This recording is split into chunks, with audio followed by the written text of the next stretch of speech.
जय हिंद साथियों। देखिए, जो भी स्टूडेंट्स इस बार एनटीपीसी सीबीटी 1 के पेपर में पार्टिसिपेट किए हैं और आंसर की आने के बाद जिन जिन छात्रों का अच्छा खासा मार्क्स बन रहा है और इस बात को लेकर श्योर हैं कि मेरा सीबीटी 1 का पेपर क्लियर हो जाएगा, तो उन सभी छात्रों को मेरे तरफ से एक सजेशन है कि आप सभी लोग अभी से ही टाइपिंग की तैयारी में लग जाइए मेरे दोस्त। क्योंकि टाइपिंग टेस्ट एक स्किल टेस्ट है और आप सभी लोगों को पता है स्किल टेस्ट में आपको पूरी मेहनत करनी पड़ेगी, पूरा अपना टाइम देना पड़ेगा, पूरा पापड़ बेलना पड़ेगा मेरे दोस्त, पूरा झकना पड़ता है और खास करके टाइपिंग में। और मैं आपको हर एक चीज बताऊंगा आपको कि कौन सा टाइप कीबोर्ड का यूज करना है, किस सॉफ्टवेयर का यूज करना है, फ्री ऑफ कॉस्ट जो सॉफ्टवेयर मिलता है, और क्या क्या नहीं करनी चाहिए गलतियां, और क्या क्या आपको टाइपिंग के दौरान किस बातों को ध्यान रखनी है। तो सबसे पहले मेरे दोस्त, और ये मैं अपने एक्सपीरियंस के आधार पर बोल रहा हूँ, मैंने 2 बार सीजीएल मेंस में टाइपिंग दिया मेरे दोस्त और 1 बार सीएचएसएल में दिया, और तीनों बार मेरा बेहतरीन परफॉर्मेंस रहा मेरे दोस्त।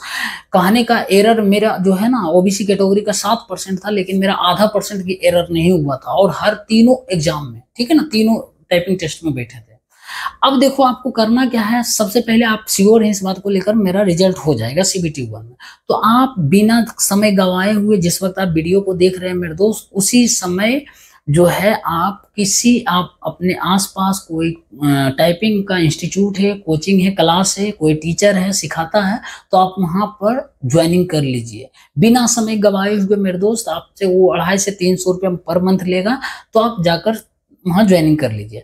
अब ध्यान रखना मेरे दोस्त, वहाँ जब जाते हो ना, तो आपको वो टीचर अपने अनुसार आपको बताएगा कि कौन सा कीबोर्ड पर मारना है, कौन सा सॉफ्टवेयर, वो तो परचेज किया हुआ रहता है, तो जो बोलेगा, जैसे कीबोर्ड पर बोलेगा वैसे आपको मारना है। लेकिन एक बात ध्यान रख लेना, उस इंस्टीट्यूट में भी आप कोशिश करना जो कीबोर्ड जो है ना मॉडरेट रहे या फिर हार्ड रहे, उसी कीबोर्ड पर शुरुआत करना, स्टार्ट उसी पर करना, ठीक है ना। अब मैं ये बातें किस लिए बोल रहा हूँ मैं बताऊंगा।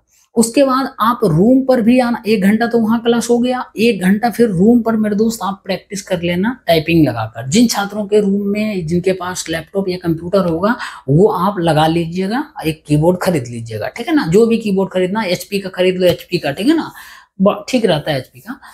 उसके बाद जिन छात्रों के बेचारे के पास नहीं है मोबाइल, लैपटॉप नहीं है या कंप्यूटर नहीं मेरे दोस्त, आप मोबाइल में ही लगा लो, बस आपको अलग से कीबोर्ड खरीदने की जरूरत है, ठीक है ना। और उसके बाद फिर आपको रूम पर जो है सॉफ्टवेयर फ्री ऑफ कॉस्ट बता देते हैं मेरे दोस्त। सोनी टाइपिंग का बहुत ही बेहतरीन सॉफ्टवेयर है, फ्री ऑफ कॉस्ट करवाता है, और लगभग 200 लेसन दिया हुआ है, बहुत ज्यादा दिया हुआ। उसमें आपको स्पीड भी बता देगा, एक्यूरेसी भी बता देगा, टाइम भी बता देगा, सब कुछ बता देगा, ठीक है ना। और दूसरा जो सॉफ्टवेयर है मेरे दोस्त वो है टाइपिंग मास्टर का। टाइपिंग मास्टर भी बहुत बढ़िया है, उसको भी आप लगा सकते हैं। 2 सॉफ्टवेयर आपको रूम पर बताए हैं फ्री ऑफ कॉस्ट। बाकी कोचिंग में जाओगे तो वो तो अपना सॉफ्टवेयर मास्टर खरीद के रखता है, तो आपको अलग अलग मरवाते रहता है, ठीक है ना। और ध्यान रख लेना, जो भी आप कोचिंग में जाते हो वो टफ या मॉडरेट कीबोर्ड पर मरवाएगा है शुरू शुरू में, और सैटरडे संडे को टेस्ट लेगा मास्टर, हो सकता है तो उस दिन आप बोलना सर हमको जो है ना कि लॉलीपॉप जो कोई कीबोर्ड है लाइक टीवीएस या फिर आपका ये क्या बोलता है, लॉगिटेक भी सही रहता है, या फिर और एसर का रहता है, ये भी बेहतरीन रहता है, कि हमको इस पर दे दीजिए सर मारने के लिए। हालांकि उस दिन सर ही बोलेंगे आपको जिस कीबोर्ड पर बैठना है बैठ जाइए, टेस्ट ले रहे हैं, ठीक है ना। ऐसा होता है लगभग हर इंस्टीट्यूट में। उसके बाद फिर मेरे दोस्त आपको करना क्या है, टाइपिंग, हाँ, कीबोर्ड का इस्तेमाल क्या क्या करना है। कीबोर्ड आपको जो पसंद लगे, मैं सजेस्ट करूंगा एचपी का मेरे दोस्त। देखो मेरे पास है एचपी का, ठीक है ना, आज से नहीं बहुत दिनों से एचपी का है। उसके बाद टीवीएस का भी मेरे पास है, लेकिन टीवीएस का यूज जो है ना हम नहीं करते, क्योंकि वो लॉलीपॉप रहता है ना मेरे दोस्त। मैं बता रहा हूँ, हार्ड कीबोर्ड करने से और जो है लॉलीपॉप कीबोर्ड करने का फायदा और नुकसान क्या है, सबसे पहले जान लो। हार्ड करोगे मेरे दोस्त, हार्ड करते करते है ना आपको हो सकता है एरर ज्यादा हो, ठीक ना, हो सकता है कोई टाइप कर रहे हो वो टाइप ना हो, पूरे दबाना पड़ता हो। इसके कारण आपको जानते हो चिड़चिड़ापन लगेगा, लगेगा अरे यार क्या हो रहा है, क्या कर रहे हैं हम, टाइपिंग सीख रहे हैं, लगेगा है ना कीबोर्ड पटक दें वहीं पर मास्टर के इंस्टीट्यूट में, उसी का मूड़ी पर पटक दें। ऐसा लगता है, मेरे हमको भी लगता था, ठीक है ना, मास्टर के मूड़ी पर ही पटक दें, लेकिन ऐसा बिल्कुल भी मत करना, ठीक है ना। कंटिन्यू मारते रहना, डिमोटिवेट कभी नहीं होना मेरे दोस्त। टाइपिंग एक ऐसा चीज है ना, झाक मारना पड़ता है, और एक बार बन गया ना मेरे दोस्त तो फिर बिगड़ेगा भी नहीं मेरे दोस्त। मुझे याद है कब, पता भी नहीं टाइपिंग, मतलब मुझे याद भी नहीं है कब टाइपिंग मारे है, लेकिन अभी भी यदि टाइपिंग हमको बोलोगे मारने के तो मैं 45 तक से तो कम नहीं मारेंगे, क्योंकि मैं लास्ट दिन जब इंस्टीट्यूट छोड़ने वाला था ना, तो विश्वास करोगे नहीं होगा विश्वास, 55 के स्पीड मारे थे, ठीक है ना, 55 के स्पीड। और जिस जो है यहाँ पर पटना के, आप पता करना जो है ये आपका एक टाइपिंग पल्लवी टाइपिंग है ना, पल्लवी टाइपिंग सेंटर होगा पटना में, पता करना, वहां पर दूसरा रैंक में रहा था, प्राइज भी जीता था, ठीक है ना, ऐसे नहीं बोल रहे हवा हवाई में, उसके बारे में पता कर लेना।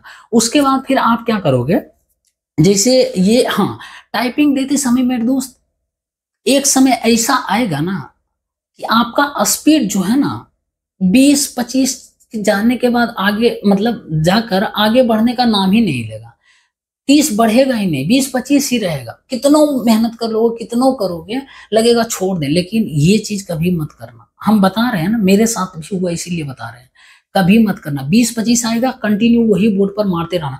उसके बाद फिर मेरे दोस्त कभी कभी तो मार ही लेना, उसके बाद फिर आपको खुद टीचर बोलेगा या खुद आप जो है ना थोड़ा सा मॉडरेट या थोड़ा सा हल्का कीबोर्ड का इस्तेमाल करना, उसके बाद मारना। क्योंकि आप जब इस सिचुएशन से गुजर रहे होगे ना, जब कि मेरा बढ़ ही नहीं रहा, कितना कोशिश कर रहे हैं, तो इसका मतलब है आपका जो है ना मेरे दोस्त स्पीड है ना 30 पार हो चुका होगा, ठीक है ना, 30 पार हो चुका होगा। जब आपका कीबोर्ड एग्जाम लाइक आपके सामने दे दिया जाएगा तो आप 30 प्लस मार दोगे। यदि 20-25 में झक रहे हो ना, 25 में, ध्यान रख लेना इस बात को। और एग्जाम में आपको बहुत ही बेहतरीन कीबोर्ड देगा, ऐसा नहीं है, जनरली बढ़िया कीबोर्ड ही दिया जाता है। और जो आपको कीबोर्ड नहीं पसंद रहेगा एग्जाम हॉल में, बोल देना कि हमको ये पसंद नहीं है, हमसे नहीं होगा, हमको टफ लग रहा है, ठीक है ना, तो वो बदल देगा, ऐसा कुछ नहीं, वो रखता है बैकअप के लिए बहुत सारे कीबोर्ड, ठीक है ना। तो इस बात को ध्यान रख लेना, जो भी बता दिए, ठीक है ना।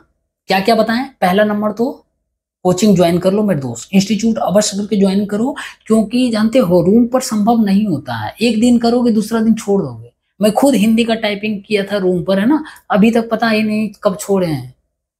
इंग्लिश का तो फिर ठीक है, इंग्लिश में तो बहुत स्पीड में रहा है, लेकिन हिंदी का हम भी छोड़ दिए। इसीलिए कंटिन्यूटी के साथ बोल रहे हैं आपको मेरे दोस्त की कोचिंग जरूर ज्वाइन कर लेना, 1 घंटा और 1 घंटा रूम पर ही मारना, रूम पर भी अवश्य करके जरूरी है 2 घंटा देना, तभी जाकर सस्टेन कर पाओगे उस 80 मतलब 30 के स्पीड आसपास मांगता है ना रेलवे एनटीपीसी में।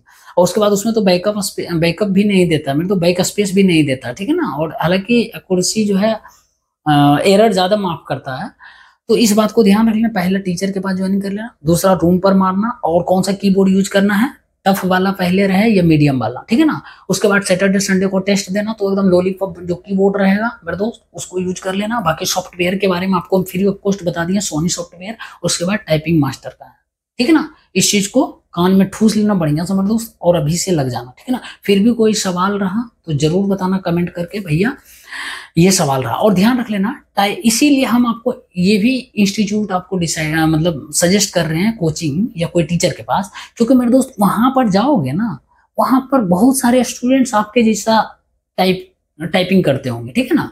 तो उस 10 से 20 स्टूडेंट्स के बीच में आप टाइपिंग करोगे ना, आपका ये जो है ना ब्रेन कुछ और तरीके से रिएक्ट करेगा टाइपिंग करने के लिए, ठीक है ना। तो और आपको एग्जाम एक अकेले तो लेगा नहीं, वहां पर बहुत सारे स्टूडेंट और प्रेशर रहेगा, लगेगा कीबोर्ड कहाँ से कहाँ चल जाएगा, कोई लाइन मिस हो जाएगा, कोई लाइन रिपीट हो जाएगा, खेला खत्म।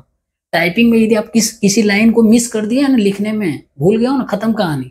या किसी लाइन को दोबारा रिपीट कर दियो, दोबारा लिख दियो, वो भी खत्म कहानी हो जाता है, ठीक है ना। इस बात को ध्यान रख लेना। इसीलिए आप इंस्टीट्यूट जरूर जाना, वहां पर माहौल होना चाहिए सबका, ठीक है ना। बाकी रूम में तो अकेले कर लोगे। हम तो टाइपिंग देने से पहले मेरे दोस्त यूट्यूब पर जो है ना आवाज टाइपिंग का है ना, वो भी लगा कर मारते थे रूम पर, ठीक है ना, कि हल्ला हो रहा, पूरे 1-2 मोबाइल चला लिए थे, टाइपिंग का वही वाला आवाज निकलता था यूट्यूब पर, और उसके बाद लगाते थे, ठीक है ना। अब तो ऐसा हो गया, कितना हल्ला करते रहे, कोई टेंशन ही नहीं, इतना एक्सपीरियंस ही हो गया। और उसके बाद एक बार हो जाने के बाद ना, नहीं भी मारो 2-3 साल छोड़ दोगे तो भी उतना ही स्पीड रहेगा लगभग।